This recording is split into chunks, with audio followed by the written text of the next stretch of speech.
কি হচ্ছে এটা? এটা কি হচ্ছে? ঘুমোর থেকে ওটা দুষ্টুমি হচ্ছে। আমার মাম্মা ঘুমোর থেকে উঠে গেছে। Hello everyone, good morning, welcome back to my channel daily ব্লগে। এই চ্যানেলে আবার একটা নতুন ব্লগে তোমাদের সবাইকে অনেক অনেক ভালোবাসা ও স্বাগত জানাচ্ছি। তোমরা সবাই কেমন আছো? আশা করছি সবাই খুব ভালো আছো, সবাই সুস্থ আছো, আমরাও ভালো আছি। তো আমি উঠেছি অনেক সকালে, উঠে সমস্ত বাসি কাজকর্ম হয়ে গেছে, ঘর দোর মোছা, বাসন ধোয়া সব কিছুই হয়ে গেছে। বাসি জামাকাপড় ছেড়েও নিয়েছি, মাছ বের করে নিয়েছি। দেন এখন দেখো মাম্মা উঠে পড়েছে, আর থাইরয়েডের ওষুধটা খেয়েছি। তবে সকালে দেখো রাস্তার পাশে একদম বাড়ি, তো মানে রাস্তার সাইডের নয়েজগুলো আসছে, একটু ইগনোর করো তোমরা, কারণ একদমই রাস্তার সাইডে বাড়ি, সেই কারণে যদি একটা সাইকেলও যায় মানে সেটারও জানি আওয়াজ হয়, এরকম একটা ব্যাপার। তো আমি সকালে এখনো কিছু খাইনি, তো মাম্মা এই যে উঠলো, মাম্মাকে ফ্রেশ করব, দেন আমি কিছু খাবো, মাম্মাকে খাওয়াবো। যাই হোক, চলো আজকে এখান থেকে ব্লগটা শুরু করলাম। সারাদিন কি করি না করি সবটাই তোমাদের সাথে শেয়ার করবো, তোমরা পাশে থেকো, সঙ্গে থেকো, ভিডিওটা দেখতে থেকো। তো চলো মাম্মাকে ফ্রেশ করে নিই, পরে তোমাদের সাথে আবার কথা হচ্ছে।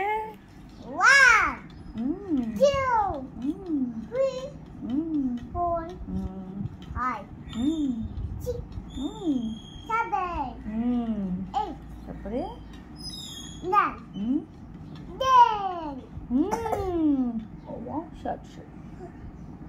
তারপরে ট্রেনের পরে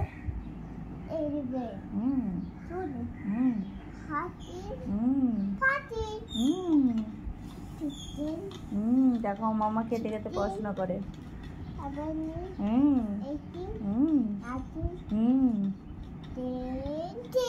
ভেরি গুড।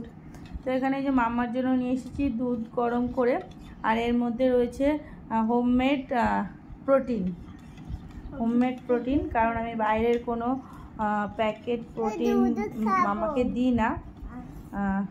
তো ওগুলো অ্যাকচুয়ালি বলে সুগার নেই, কিন্তু সুগার অ্যাড থাকে, যার কারণে আমি বাড়িতে করে নিয়েছি এটা। তো যে শেষ হয়ে গেছে, আজকেই লাস্ট অল্প ছিল, সেটুকুনি দিয়ে দিলাম। আজকে আবার ওটাকে বানাবো, তো তোমাদের সাথে অবশ্যই শেয়ার করব। এই বিস্কুটটা নিয়ে এসেছিলো কালকের বাবা, ভালো খায় মাম্মা এই বিস্কুটটা, ওই জন্য। তো কালকে রাত্রে নিয়ে এসেছিল। হ্যাঁ, বাবা বিক্কু দিয়েছে। আর মাম্মার হলো একটা জিনিস কি, মানে কোনো খাবার যদি এনে দেওয়া হয় ইনস্ট্যান্ট ও খোলে না, তখন সেই মুহূর্তেই খোলে না, ও হাতের মধ্যে রেখে দেবে, ঘুরবে ফিরবে, তারপরে ওর যদি মন চায় তখন খুলবে। অনেক সময় হয়তো আগের দিন এনেছে, পরের দিন গিয়েও খোলে, এরকম ব্যাপার। তো কালকে রাত্রে এনেছিল এটা, তো আজকে সকালবেলা এখন বলছে বিক্কু খাবো না মাম্মা। সত্যি এই বিস্কুটটা সত্যি কথা বলতে আমারও খুব ভালো লাগে, ছোটোবেলার থেকেই ভালো লাগে। ছোটোবেলায় তো আরও বিস্কুটের সাইজগুলো অনেকটা বড় ছিল, এখন তো একটুখানি হয়ে গেছে। বাবা বিক্কু এনেছে। দাঁড়াও, একটু দুধ খেয়ে নাও, তারপরে আবার বিক্কু দেবো।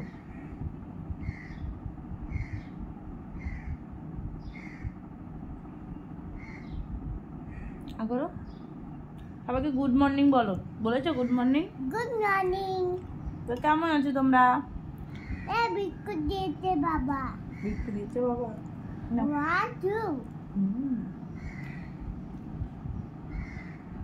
চলো মাম্মাকে খাইয়ে নি, পরে তোমাদের সাথে কথা হচ্ছে।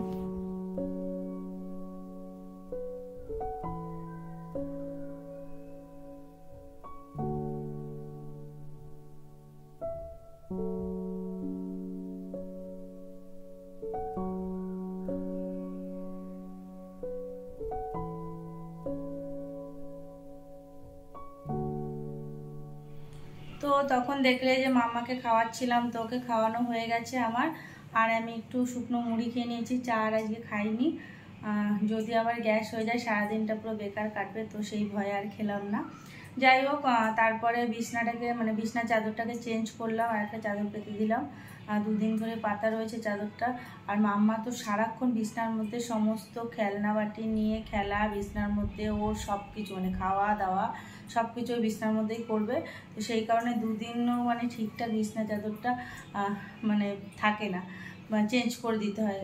তারপরে যেহেতু ঘরে ছোট বাচ্চা, এই হাইজিনটা মেনটেন করা উচিত। সবটা যখন মাম্মা ওই বিছনার উপরেই মানে খেলাধুলা বলো ওর সমস্তটাই বিছনার উপরে, তো একটু নোংরাটা হয়ও, তো সেই কারণে বিছনা চাদরটা চেঞ্জ করে দিলাম। আর এখন চলে এসেছি রান্নাঘরে মাম্মার জন্য হোমমেড স্যারেলাক্সটা বানাবো, মানে স্যারেলাক্সও বলতে পারো আবার হোমমেড প্রোটিনও বলতে পারো, প্রোটিন পাউডার। তো যাই হোক সেটাই বানাবো এখন। তো ভাবলাম চলো তোমাদের সাথেও শেয়ার করি। মামা ঘরে টিভি দেখছে, তো দেখো তোমাদেরকে একবার দেখিয়ে দিই মামাকে। আমি কি ঘেমে গেছি একটুখানি কাজ করতে করতে। এই জামা পুকুনি, এই কী করছিস তুই? তো ঘরে ওর পটিটা রাখতে হয়, কারণ ওর যখন বাথরুম পায় ও একা একাই করে নিতে পারে, তার জন্য সবসময় ঘরে পটিটা থাকে। যখনই বাথরুম করে ধুয়ে আবার এনে দিয়ে দিই, তো ওটার মধ্যেও করে নেয়। এখন বলতে পারে, সেই কারণে অসুবিধাটা হয় না। তো এই যে দেখো বদমাশিটা কী করছে, দেখো স্ট্যান্ডটার নিচে ঢুকে মানে এরকম করবে। এরকম করে না বাবা। তো ও দেখছে টিভি, আমি এদিকে দেখি রান্নাবান্না শুরু করব। অলরেডি চালটা ধুয়ে নিয়েছি, চালটা ধুয়ে এখানে জল দিয়ে রেখেছি, ভাতটা একটু পরে বসিয়ে দেবো। আর চলো তোমাদেরকে দেখাই যে কি কি দিয়ে ওটা তৈরি করব আমি। তো দেখতেই পাচ্ছ এখানে এই যে মাখানা রয়েছে, এখানে এটা রয়েছে ওটস, এখানে কয়েকটা আমন্ড বাদাম রয়েছে, আর মুড়ি, আর এটা চিড়ে। তো এইখানে আমন্ড বাদাম, এখানে কাজু বাদামও তোমরা দিতে পারো, কাঠবাদাম, মানে আরও অনেক কিছু। তারপরে ওই যে আখরুট হয় সেগুলোও দিতে পারো, অ্যাড করা যায়। তো আমার কাছে বেসিক এগুলোই রয়েছে, তো এগুলো দিয়ে আমি তৈরি করব। তো এই সমস্ত কিছু আমি একবারে মানে এখানে একটু বাটার দিয়ে ড্রাই রোস্ট করে নেব। ড্রাই রোস্ট করে ঠান্ডা হয়ে গেলে মিক্সিতে করে গুঁড়িয়ে নেব, তাহলেই একদম রেডি হোমমেড প্রোটিন পাউডার। তো চলো আমি এটাকে করে নিই। এটা তোমরা শুধু মানে ড্রাই রোস্ট করতে পারো, কোনো বাটার না দিও। অনেকে ঘি দিয়ে করে, সেটাও করতে পারো। শুধু শুধু করলেও কোনো প্রবলেম নেই, তবে বাটার দিয়ে করলে টেস্টটা একটু ভালো আসে। তো এখানে বাটারটা মেল্ট হয়ে গেছে, আমি আগে একটু সমস্ত কিছু এটা আমি দিয়ে দেবো, দিয়ে ভালো করে এটাকে রোস্ট করে নেব। তো চলো এটাকে করে নিই, তারপর তোমার সাথে দেখা করছি। আর হ্যাঁ, তোমাদেরকে বলা হয়নি যে এটা কিন্তু একটা মাপ আছে, মানে তোমরা যদি বাটি মেপে নাও তাহলে সমস্ত কিছুই এক বাটি করে দিতে হবে, আর যদি কাপ মেপে নাও তাহলে সেটা কাপ মেপেই সমস্তটা দিতে হবে। আমি এখানে খুব একটা পরিমাণে করছি না, কারণ অতটা একবারে করে রাখলে জিনিসটা নষ্ট যদি হয়ে যায়, তো আমি অল্প অল্প করেই করি, যখন লাগে আবার তখন করে নিই। তো এখানে আমি বাটি মেপেই নিয়েছি, ছোট্ট একটা বাটি মেপে। আর একটা কথা হলো যে আমন্ড তো বাটি মেপে অতগুলো নেওয়া যায় না, তো আমন্ড এখানে 7, 8টা 10টা এরকম অ্যাড করতে পারো। তারপরে ধরো আখরুট এরকম হলো 5, 6টা, তারপরে কাজু এরকম 7, 8টা 10টা এরকম দিতে পারো। যাই হোক চলো রোস্ট করে নিয়ে এটা নামিয়ে ঠান্ডা করে মিক্সিতে পিষে নিলে রেডি। এটা কিন্তু অনবরত নেড়ে যেতে হবে, না হলে পুড়ে গেলে এটা কিন্তু একদমই ভালো হবে না। তো মিডিয়াম ফ্লেমে রেখে অনবরত নাড়তে হবে। তো সমস্ত কিছু এখানে আমার ড্রাই রোস্ট করা হয়ে গেছে। তো বুঝবে কি করে তোমরা যে সম্পূর্ণ হয়েছে কিনা, দেখো এই যে মাখানাগুলো দিলে এরকম গুঁড়ো গুঁড়ো হয়ে যাচ্ছে, মুড়িগুলো এরকম পর্যায়ে তোমরা বুঝবে যে এটা প্রপার রোস্ট হয়েছে। আর এখানে আমি একটা কথা বলে রাখি, এই মাখানাগুলো একটু রোস্ট হতে সময় লাগে, মুড়ি, চিড়ে, ওটস এগুলো তাড়াতাড়ি রোস্ট হয়ে যায়। তো তোমরা প্রথমে মাখানা আর এই আমন্ড এই বা আদার্স যে ড্রাই ফ্রুটগুলো দেবে সেগুলো একটু প্রথমে প্রায় 1 মিনিটের মতো রোস্ট করে নেবে, তারপরে এগুলোকে দেবে, তাহলে প্রপার রোস্ট হবে। তো চলো এগুলোকে ঠান্ডা হোক, তারপরে এগুলোকে আমি মিক্সিতে গুঁড়ো করে নেব। তো দেখো সম্পূর্ণ সবটা আমি গ্রাইন্ড করে নিয়েছি। তো প্রথমে যখন দিয়েছি তখন এতটা ছিল, আর দেখো গুঁড়ো করার পরে কতটা মানে কত কমে গেছে। তো দেখো এরকম একটা মিহি পেস্ট বানিয়ে নেবে। তো এটা 6 মাসের বাচ্চাকেও দিতে পারো তোমরা, কোনো অসুবিধা নেই, সব কিছু একদম ডাইজেস্টেবল, তো এগুলো কোনো সমস্যা হবে না। আর আমার মেয়ের বয়স এখন 2 বছর 11 মাস। তো আমি ওটাই মানে ওকে সন্ধ্যাতে বা সকালে দুধের সাথে মিশিয়ে খাইয়ে দিই। তো এই ছিল আজকের, কেমন লাগলো অবশ্যই কমেন্ট করে জানিও। তো এটাকে এখন আমি এয়ারটাইট একটা কন্টেনারের মধ্যে রেখে দেবো। তো 7, 8 দিন 10 দিন আরামসে থেকে যাবে, কোনো সমস্যা নেই, এগুলো কোনো নষ্ট হওয়ার কোনো ব্যাপারই নেই। তো এইভাবে করে তোমরাও খাওয়াতে পারো তোমাদের বেবিকে, খুব ভালো একটা মানে প্রোটিন সোর্স এটা। তো দেখো এখানে মাছে নুন হলুদ মাখিয়ে নিয়েছি। এখানে কিন্তু 2 রকমের মাছ আছে, একটা বেলে মাছ আর একটা পার্শে মাছ। তো বেলে মাছটা আমি খাই না, মাম্মার পাপা ভালো খায়, আর আমার জন্য পার্শে মাছ, মানে আমি পার্শে মাছটা বেশি ভালো খাই, মাম্মা আমার পার্শে মাছ। বেলে মাছ যদি মাম্মা খায় তাহলে দেবো।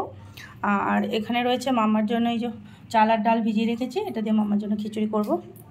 তো এখানে কড়াইও বসিয়ে দিয়েছি। কালকে রাত্রে আলু ভেজেছিলাম, সেটারই তেল রয়েছে। তো ওটার মধ্যেই ভাবলাম যে মাছ ভাজাটা তাহলে বসিয়ে দিই।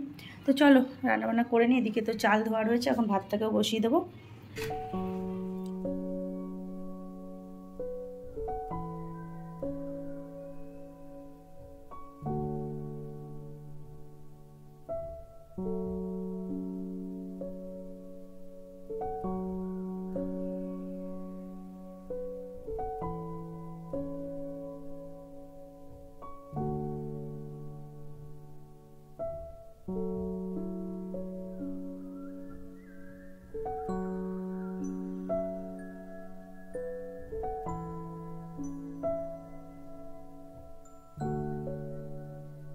এই বৃষ্টিটাকে কি বলবো তোমরা একটু বলো তো, মানে কি হবি তো হ আর না হবি তো না হ, মানে কোনো ইসে নেই। রোদ্দুর উঠছে, মাঝখানে বৃষ্টি হঠাৎ করে নেমে যাচ্ছে।